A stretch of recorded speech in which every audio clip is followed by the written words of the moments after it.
Magandang umaga po sa inyo. Magkape at pandasal po tayo. Si Bishop Chito Tagle po ito mula sa Diocese ng Imus, Cavite. Pagmunihan po natin sa umagang ito, araw-araw tayong isinisilang. Kapag tinanong tayo kung kailan tayo isinilang, nagbibigay tayo ng isang petsa. May mga tao nga ho, itinatago pa ang birthday nila. May iba naman, ayaw nang alalahanin na sila ay isinilang. Subalit kung tutuusin, araw-araw tayo dapat isinisilang muli.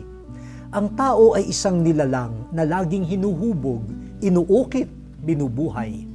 Bawat minuto ay may pananabik kung anong uring tao ang iluluwal natin. Mas magiging mabait ba tayo ngayon kaysa kahapon? Mas magiging makatotohanan o honest ba ang susunod na eleksyon kaysa sa nakaraan? Mas magiging malinis ba ang mga ilog ngayon kaysa noong isang buwan? Mas magiging makabayan ba ang Pilipino bukas kaysa ngayon? Anong uring tao, lipunan at Pilipinas ang isisilang natin bukas? Sa araw na ito, makita nawa ng mundo ang isang mas mabuting tao sa iyo.